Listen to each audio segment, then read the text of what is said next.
থেকে অনেক টাকা পয়সা খরচ করছে, অনেক কাজ করছে। আমাদের অবস্থান ওখানে কিন্তু ভালো একটা মসজিদ।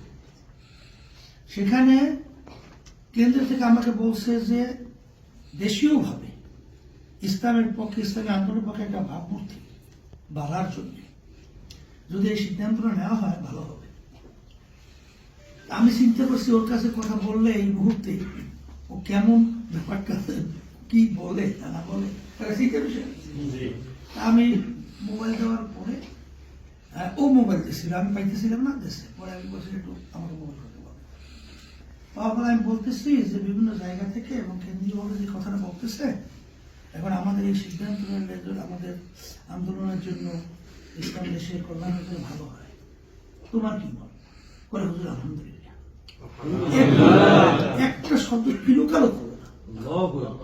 তখন আমার মনটা খুব খুশি হয়ে গেছে যে আসলে যেই লোকটা দিন রাত্র এই প্রায় এক বছর কি আগে বলে নির্বাচন করছে, আর এবার তো 100 বছর পর্যন্ত, 1 বছর পর্যন্ত আজকেও মিটিং করতেছে। যখন আমরা আলোচনা করি তখনও কিন্তু মিটিং করতেছি, তখন দেখতেছি। এই অবস্থায় বলার পরেই বসে আলহামদুলিল্লাহ। আমি কিন্তু একটু ভীত ছিলাম যে কি আমার লাগে আবার বলে হুজুর এই অবস্থায়, হুজুর আমি তো নামছিলাম, এখন হুজুর আমি উঠবো, হুজুর হেতু বিভিন্ন বিভিন্ন এই কায়দায় কায়দায় আমাকে সম্মান রাখে দেয়, তো হ্যাঁ আমার সম্মান রাখবো কারো বিভিন্ন কথাবার্তা বলতে পারতো না, কিন্তু কিচ্ছু বলে।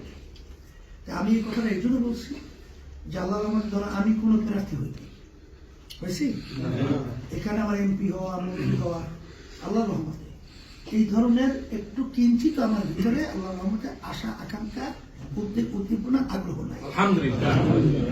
শুধুমাত্র এই দেশের কল্যাণের জন্য এবং মানুষের কল্যাণের জন্য, এরপরে ইসলামের কল্যাণের জন্যই কিন্তু আল্লাহ রহমতে কাজটা করতেছি। সেই কাজটা করতে যাইয়া টাকা খরচ করার নিজের ব্যক্তি অনেক করতেছে, এবং নির্বাচন আল্লাহ রহমতে কম বেশি হোক একটা টাকায় ফান্ডে দেওয়ার জন্য অনেক আগ থেকে কিছু টাকা আমি জোগাড় করতেছি। আমি দিয়েছি, এই যে আজকে বললাম যে অল্প হোক কম হোক যা চেষ্টা করতেছি। এটা কেন করতেছি একমাত্র ইসলাম দেশ কল্যাণ। এই জন্য তোমাদেরকে বলবো, তোমার ছাত্র আল্লাহ রহমতে আমাদের সারা দেয়, ছাত্রদের ব্যাপারে একটা মারাত্মক প্রশংসা। সব সংগঠন বলে যে ভদ্র, এবং যেখানে আসলে যাদের ভিতরে যেটাকে বলা হয় দরদ, আন্তরিকতা, ভালো